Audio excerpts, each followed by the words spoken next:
നമ്മുടെ ജെറുസലേം അമ്മായില്ലേ, ആ അമ്മായി നമ്മുടെ അഖില കുഞ്ഞിന്റെ മുമ്പിൽ ഒന്നുമല്ല കേട്ടാ. ലെവൽ വേറെ ലെവലാണ് കേട്ടോ. കുറെ നാളായിട്ട് ഇസ്രായേലിലാണ് ജോലി ചെയ്യുന്നത്. ഇടയ്ക്ക് ഈ ബങ്കറിനകത്തൊക്കെ പുറത്തു വരും. പുറത്തു വന്നിട്ട് സംഘപരിവാറിന് വേണ്ടി 2-3 കൊണയടിച്ചിട്ട് തിരിച്ച് വീണ്ടും ബങ്കറിനകത്തേക്ക് അങ്ങ് പോയി കയറലാണ് നമ്മുടെ അഖില കുഞ്ഞിന്റെ പതിവ്. അപ്പം നമ്മുടെ അഖില കുഞ്ഞ് പറയുന്ന ഈ സത്യം കേട്ടാണല്ലോ നിങ്ങൾ ഞെട്ടും. ഞെട്ടിയില്ലെങ്കിൽ ചുമ്മാ എങ്കിലും ഒന്ന് ഞെട്ടിയേരും കേട്ടോ. നമ്മുടെ അഖില കുഞ്ഞ് അത്രയും കാര്യത്തിലാണ് ഈ വീഡിയോ ചെയ്തിരിക്കുന്നത്. അതുകൊണ്ട് നിങ്ങൾ എല്ലാവരും ഈ വീഡിയോ മസ്റ്റായിട്ടൊന്ന് കാണുകയും ചെയ്യണം. ക്രൂരത കേരളത്തിലെ ജനങ്ങളുണ്ടല്ലോ, പാവം ഈ സംഖ്യകളോട് കാണിക്കുക കേട്ടാ. അവരൊക്കെ പാവങ്ങളാണെന്നേ. അവർ സ്വയം സേവ സംഘകരാണ്. നമ്മുടെ രാജ്യത്തിന്റെ ഡെവലപ്പിന് വേണ്ടി പണിയെടുത്തുകൊണ്ടിരിക്കുന്നവരാണ്. സ്വാതന്ത്ര്യത്തിന് വേണ്ടി ഏറ്റവും കൂടുതലും രക്തം ചിന്തിയ രക്തസാക്ഷികളുടെ ആ രക്തം സിരകളിൽ ഓടുന്ന സംഖ്യകളെ കുറിച്ചിട്ടൊക്കെ ഇങ്ങനെ പറയുന്നത് മോശമല്ലേ? അപ്പൊ നമ്മുടെ അഖില കുഞ്ഞിന് ഭയങ്കര വിഷമമായി. കാരണം കഴിഞ്ഞ ദിവസം നമ്മുടെ അഖില മോളെടുത്ത് ഒരു 9ഓളം വരുന്ന സഹോദരങ്ങൾ വന്നിട്ട് കുറെ സത്യങ്ങൾ, അതായത് നമ്മുടെ നാട്ടിൽ നടന്നിട്ടുള്ള കുറെ സത്യങ്ങൾ നമ്മുടെ കുഞ്ഞിനോട് പറഞ്ഞപ്പം കുഞ്ഞിന്റെ ഹൃദയം അങ്ങ് പൊട്ടിപ്പോയെന്നാണ് പറയുന്നത്. അത് കേൾക്കുമ്പോൾ നമ്മുടെ ഹൃദയം വല്ലാണ്ട് അങ്ങ് വിങ്ങിപ്പോവും. കാരണം അത്രത്തോളം ക്രൂരതയാണെന്നേ നമ്മുടെ നാട്ടിൽ, പ്രത്യേകിച്ച് നമ്മുടെ മലയാളികൾ ഈ സംഖ്യകളോട് കാണിക്കുന്നത്. അതും മതവിവാദത്തിൽപ്പെട്ടിട്ടുള്ളവരാണ് ഈ സംഖ്യകളോട് ഈ കൊടും ക്രൂരത കാണിച്ചിരിക്കുന്നത്. ഞാൻ പറയുന്നതിനെക്കാട്ടി നല്ലത് നമ്മുടെ ചേച്ചിയുടെ വായിൽ നിന്ന് തന്നെ കേൾക്കുന്നതല്ലേ നല്ലത്. അപ്പം ഇതൊന്ന് കേട്ടതിന് ശേഷം കൃത്യമായിട്ട് എൻ്റെ പ്രിയപ്പെട്ട പ്രേക്ഷകരെ ഇതിനൊക്കെ മറുപടി കൊടുക്കുന്നതോടൊപ്പം തന്നെ ഇത്രയും സത്യസന്ധമായ രീതിയിൽ ചേച്ചി ഇത് പറയുമ്പോൾ നിങ്ങൾ ചുമ്മാ ഒന്ന് വിശ്വസിച്ചേക്കണേ കേട്ടാ. കള്ളം പറഞ്ഞാലും അത് വിശ്വസിക്കുന്ന രീതിയിൽ പറയുകയാണെന്നുണ്ടെങ്കിൽ രസമായിരിക്കും അല്ലേ? അപ്പൊ നമ്മുടെ ചേച്ചിയുടെ കൊണയടി എന്താന്ന് കേൾക്കാം. ബാ. നമസ്തേ, അഖിലയാണ് ജെറുസലേമിൽ നിന്നും.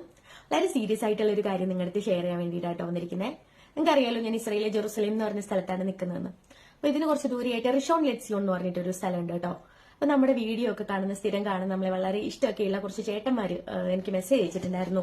ഞങ്ങളൊന്ന് വന്ന് കണ്ടോട്ടെ, വീഡിയോ ഒക്കെ കാണുന്നതാണ്, ഇഷ്ടമാണ്, ഒന്ന് പരിചയപ്പെടണമെന്ന് ആഗ്രഹമുണ്ട് എന്നൊക്കെ പറഞ്ഞു. ഞാൻ പറഞ്ഞു അതിനെന്താ ചേട്ടാ, സന്തോഷമേ ഉള്ളൂ, വന്നോളൂ എന്ന് പറഞ്ഞു. അങ്ങനെ ഒരു 9 ചേട്ടന്മാര് ഇന്നലെ ലീവ് എടുത്തിട്ട് എന്നെ കാണാൻ വേണ്ടിയിട്ട് വന്നിട്ടുണ്ടായിരുന്നു. അത്ര ദൂരത്തു നിന്നാണ് കേട്ടോ വന്നത്. അപ്പൊ ഞാൻ അവരെ മീറ്റ് ചെയ്യാനായിട്ട് പോയി. വളരെ സന്തോഷം. നമ്മൾ കുറെ നേരം സംസാരിക്കുകയൊക്കെ ചെയ്തു.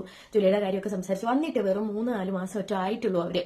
അപ്പൊ സംസാരിച്ചതിലധികവും പൊളിറ്റിക്സ് തന്നെയാണ് കേട്ടോ, തീർച്ചയായിട്ടും. അപ്പൊ പൊളിറ്റിക്സ് ഒക്കെ ഇങ്ങനെ പറഞ്ഞ കൂട്ടത്തില് തൃശ്ശൂർ ചാവക്കാടുള്ള ഒരു ചേട്ടനുണ്ട്. ആ ചേട്ടൻ എൻ്റെ അടുത്ത് ഇങ്ങനെ സീരിയസ് ആയിട്ട് ഇങ്ങനെ പറയാണ്, ഇവിടെ വന്നിട്ട് 3-4 മാസമായുള്ളൂ, വരാനുണ്ടായ സാഹചര്യത്തെ പറ്റിയിട്ട് ഇങ്ങനെ പറഞ്ഞ കൂട്ടത്തില് എനിക്ക് ഭയങ്കര ഭീതികരമായ ഒരു കാര്യം ഉണ്ടായി കേട്ടോ. Note the point. Thrissur Chavakkad നിന്ന് 9 കുണ്ടന്മാർ ഇസ്രായേലിലേക്ക് ഫ്ലൈറ്റും പിടിച്ച് പോയിട്ട് 5 മാസമായിട്ടുള്ളൂ. ചേച്ചിയെ കാണാൻ വേണ്ടി അവിടെ വന്നിട്ട് ഈ സത്യങ്ങൾ ചേച്ചിയിലൂടെ പ്രേക്ഷകരിലേക്ക് എത്തിക്കുകയാണ്. ഇനി നിങ്ങൾ കാത് കൂർപ്പിച്ചത് കേൾക്കുക. അതായത് ചേട്ടൻ നാട്ടില് ടൈലിന്റെ പണിക്ക് പോയിക്കൊണ്ടിരുന്ന ചേട്ടനാണ്. അപ്പൊ ചേട്ടൻ വളരെ ചെറുപ്പം തൊട്ട് RSSന്റെ ശാഖയിലൊക്കെ പോകുന്നതാണ്, ബാലശാഖയിലൊക്കെ പോകുന്നതാണ്. RSSന്റെ മുഖ്യ ശാഖയായിരുന്നു. അങ്ങനെ ചേട്ടൻ കല്യാണം കഴിച്ചു, 2 മക്കളുണ്ട്, വലിയ 2 മക്കളൊക്കെയാണ്. അപ്പോ ചേട്ടൻ ഈ ടൈലിന്റെ പണിക്കും ഒക്കെ പൊയ്ക്കൊണ്ടിരിക്കുന്ന സമയത്ത് ചേട്ടൻ പണ്ട് തൊട്ടേ ഈ രാഖി കയ്യിൽ കിട്ടും. അതുപോലെ തന്നെ കുറി വിട്ട് രാഖിയൊക്കെ കയ്യിലൊക്കെ കെട്ടിക്കൊണ്ടാ പോകുന്നത്. ഒരു മാറ്റം പറയാണ്. ഇത്ര വർഷമായിട്ടും അതിലൊരു മാറ്റവും ഇല്ല. നല്ല രീതിയിൽ ജോലി ചെയ്തു, കുടുംബമൊക്കെ പോറ്റുന്നു, നല്ല രീതിയിൽ പൊയ്ക്കൊണ്ടിരിക്കുന്നതാണ്. ഈ അടുത്ത ഒരു 3-4 വർഷമായിട്ട് കയ്യിൽ രാഖി കെട്ടിയതിന്റെ പേരിലും നെറ്റിയിൽ കുറിയിടുന്നതിന്റെ പേരിലും ചേട്ടന് ജോലി ആരും കൊടുക്കുന്നില്ലാന്ന്. അപ്പൊ ഞാൻ ചോദിച്ചു, അതിനിപ്പോ എന്താ കുഴപ്പം? കയ്യിൽ രാഖി കെട്ടിയാലോ നെറ്റിയിൽ കുറിയിട്ടാലോ ഇപ്പൊ ജോലിക്ക് എന്താ പ്രശ്നം വരുന്നത്? അതായത് പേഴ്സണലി തന്നെ ഞാൻ പറയാം, മുസ്ലിം മതവിഭാഗത്തിലുള്ള ആൾക്കാരുടെ വീട്ടിൽ ചെല്ലുമ്പോ അവർ പറയാണ്, രാഖി കെട്ടിയ ആള് കയ്യിൽ ചരടുള്ളവരും കുറിയിട്ടവരും ഒന്നും ഞങ്ങളുടെ വീട്ടിൽ പണിക്കെടുക്കുകയാണ്. അപ്പോ ഇതിന്റെ കോൺട്രാക്ടർ ആയിരിക്കുന്ന ബെന്നിച്ചേട്ടൻ എന്ന് പറഞ്ഞൊരു ചേട്ടനാണ് കേട്ടോ പുള്ളി പറഞ്ഞത്.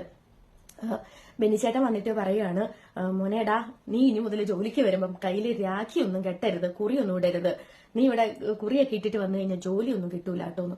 ചേട്ടൻ പറഞ്ഞെന്ന്, ഇത്ര വർഷമായിട്ട് ഇങ്ങനെയല്ലേ ചേട്ടാ, ഞാൻ ബാലശാഖയിൽ തൊട്ട് പോയിട്ട് വന്നതാണ്. ഞാൻ കയ്യിലൊരു രാഖി കെട്ടിയത് കൊണ്ടോ എന്റെ നെറ്റിയിലൊരു കുറി ഇട്ടത് കൊണ്ടോ വീടിന്റെ പണിയിൽ എന്തെങ്കിലും മോശം സംഭവിക്കാനുണ്ടോ എന്ന് ചോദിച്ചാൽ പറയാം, കുറെ പേര് ഇങ്ങനെ പറയലുണ്ട്, ഇങ്ങനെയുള്ളവര് ജോലിക്ക് വേണ്ട, ഞങ്ങളുടെ മതത്തിൽപ്പെട്ടവരെ മാത്രം ഞങ്ങൾ ഇവിടെ ജോലിക്ക് നിർത്തുന്നുള്ളൂ എന്ന് പറഞ്ഞു. വളരെ ഷോക്കിംഗ് ആയിരുന്നു. അങ്ങനെ ചേട്ടനും മറ്റേ സാധനം കയറി. ചേട്ടൻ പറഞ്ഞു, ഇല്ല അങ്ങനെയാണെങ്കിൽ എനിക്ക് ജോലി വേണ്ട എന്ന് പറഞ്ഞിട്ട് ചേട്ടൻ വീട്ടിൽ പോയി. വൈഫ് പോയി ചോദിച്ചു, നിന്നെന്താ ജോലിയില്ല? ഇല്ല, ഞാൻ രാഖി കെട്ടിയതുകൊണ്ടും നെറ്റിയിൽ എന്റെ കുറിയുള്ളതുകൊണ്ട് എനിക്ക് ഒരു ജോലി ആയിരുന്നില്ല, വേണ്ട എന്നൊക്കെ പറഞ്ഞിരുന്നു. അപ്പം ഈ ഹിന്ദുക്കളുടെ വീട്ടിൽ മാത്രം തെരഞ്ഞു പിടിച്ചിട്ട് ജോലിക്കൊന്നും പോകാനൊന്നും പറ്റുമൊന്നുമില്ല. നാട്ടില് ജോലിയാണ്. നമുക്ക് പൊളിറ്റിക്സ് വേറെ, മതം വേറെ, ഇതൊക്കെ ആണെങ്കിലും നമ്മളെല്ലാവരും സാമൂഹ്യ ജീവികളാണ്. പരസ്പരം സ്നേഹത്തോടെയും സന്തോഷത്തോടെയും ഒക്കെ കഴിയണം. നാളെ നമ്മളൊരു അപകടത്തിൽ പെട്ട് കഴിഞ്ഞാൽ ഓടിക്കൂടുന്ന ജനങ്ങളിൽ ഏത് മതവിഭാഗമാണ് നമ്മളെ രക്ഷിക്കുന്നത്? നിങ്ങൾ എന്നെ രക്ഷിക്കേണ്ട എന്നൊന്നും നമ്മൾ പറയില്ലല്ലോ അല്ലെ? എല്ലാവരോടും നമുക്ക് സ്നേഹമാണ്. എല്ലാ മതവിഭാഗങ്ങളെയും നമ്മൾ ചേർത്ത് നിർത്തുന്നവരൊക്കെയാണ്. പക്ഷെ ഇങ്ങനെ ഒരു ചിന്താഗതി വന്നതുകൊണ്ട് ഒരുപാട് മാറ്റമുണ്ടായി. ഇപ്പൊ ഈ ചേട്ടൻ ചെയ്തെന്താന്ന് കുറെ നാളെ ആദർശമൊക്കെ പൊക്കി പിടിച്ചുകൊണ്ടിരുന്നു. എന്റെ മോളെ, നീ ഈ തിരക്കഥ ഉണ്ടല്ലോ, നമ്മുടെ വിജി തമ്പിക്ക് കൊടുക്കുകയാണെങ്കിൽ പുള്ളി നല്ലൊരു സിനിമ എടുക്കും. രോമസിംഹന് കൊടുത്തിട്ട് കാര്യമില്ല, ലവൻ പറ്റിക്കും. കാരണം മൊബൈലിൽ ഷൂട്ട് ചെയ്തിട്ട് അവൻ തിയേറ്ററിൽ കൊണ്ടുവന്ന് കാണിച്ചു കളയും. അതുകൊണ്ട് വിജി തമ്പി ആകുമ്പോഴത്തേക്ക് കുറച്ചുകൂടെ ഒന്ന് കൊഴുക്കും. ഈ കഥ സൂപ്പർ കഥയാണ് കേട്ടോ. എന്തായാലും ബെന്നിച്ചേട്ടൻ നമ്മുടെ രാഗി കെട്ടിയ ചേട്ടനോട് വന്ന് പറയാണ്, ഇടാ ഇനി നീ രാഗി കെട്ടിയൊന്നും വരരുത്, രാഗി കെട്ടി വന്നു കഴിഞ്ഞാൽ നിനക്ക് ജോലി കിട്ടില്ല. ചേട്ടാ അത് ഞാൻ കുഞ്ഞുനാൾ മുതലേ അണ്ടിമുക്ക് ശാഖയിൽ പോയിട്ട് വരുന്നതല്ലേ, പിന്നെന്താണ്, ബാക്കി കേൾക്കണ്ടേ, കേട്ടോളൂ. കുറച്ച് കഴിഞ്ഞപ്പോഴത്തേന് വീട്ടിൽ കഞ്ഞി വെക്കണമല്ലോ, അടുപ്പ് പുകയണമല്ലോ, മക്കളെ പട്ടിണിക്കിടാൻ പറ്റില്ലല്ലോ. ചേട്ടൻ എന്താ മനസ്സിലാ കൂടി ഈ ചരട് അങ്ങോട്ട് കട്ട് ചെയ്തു. എന്നിട്ട് കുറി ഒന്നും ഇടാണ്ട് ജോലിക്ക് പോയിരുന്നു. അപ്പൊ ഞാൻ ചോദിച്ചു, അങ്ങനെയുള്ള ഒരു അവസ്ഥ നമ്മുടെ നാട്ടിൽ വന്നോ ചേട്ടാന്ന് വെച്ചപ്പോൾ പറഞ്ഞു, എത്ര വർഷമായി മോൾ ഇസ്രയേലിൽ? അപ്പൊ ഞാൻ പറഞ്ഞു, ചേട്ടാ 6 വർഷം. നാട്ടിലെ ഒരുപാട് മാറ്റം സംഭവിച്ചിട്ടുണ്ട്. നാട്ടിൽ വരുമ്പോൾ അറിയാൻ പറ്റും. തീവ്ര മത ചിന്താഗതികൾ എല്ലാവരുടെയും ഉള്ളിൽ വളർന്നുകൊണ്ടിരിക്കുകയാണ്. ഇപ്പം കുറിയിട്ടവനും കയ്യിൽ ചരടിട്ടവനും കാവ്യമുണ്ട് ധരിക്കുന്നവനും ഒന്നും നാട്ടിൽ വേറെ മതവിഭാഗക്കാര് ജോലിയൊന്നും കൊടുക്കുന്നില്ല കേട്ടോ. എനിക്ക് വളരെ സങ്കടം തോന്നി, ഭയങ്കര വിഷമം. എന്താ ഇവരൊക്കെ ഇങ്ങനെയെന്നൊക്കെ ഞാൻ ചിന്തിച്ചു നോക്കിയട്ടോ. അതായത് കുറിയിട്ടാൽ സംഘി, കാവ്യമുണ്ടുടുത്താൽ സംഘി, കയ്യിൽ ചരട് കെട്ടിയാൽ സംഘി, സത്യം പറഞ്ഞാൽ സംഘി, ചോദ്യം ചെയ്താൽ സംഘി, മൊത്തം സംഘിമയം, സംഘിമയം. എന്താണല്ലേ ഇത്? ഈ കാവ്യമുണ്ടുടുത്തവര് സംഘികളായിട്ട് മുദ്രയൊന്നും കുത്തുന്നത് അത്ര ശരിയൊന്നും അല്ല കേട്ടോ. പിന്നെ അപ്പൊ ആ 9 ചേട്ടന്മാർ എന്റെ കൂടെ വന്നു എന്ന് പറഞ്ഞില്ലേ, അതിൽ കോൺഗ്രസ് അനുഭാവികൾ ഉണ്ടായിരുന്നു. നല്ല കോൺഗ്രസ് ആയിട്ട് അനുഭാവികളായിട്ടുള്ള ആൾക്കാരൊക്കെ ഉണ്ടായിരുന്നു. അപ്പൊ അവര് പാർട്ടിയൊക്കെ മാറി BJP അനുഭാവികളായി. അതിന്റെ കാരണം അവരെന്തുകൊണ്ടാണെന്നൊക്കെ എന്നോട് പറഞ്ഞു. അപ്പൊ അതൊന്നും ഞാനിപ്പോ പറയുന്നില്ല. സത്യത്തിൽ അഖിലമോള് പറയുന്നത് കേട്ടിട്ട് എന്റെ ചങ്ക് തന്നെ പെടയ്യ.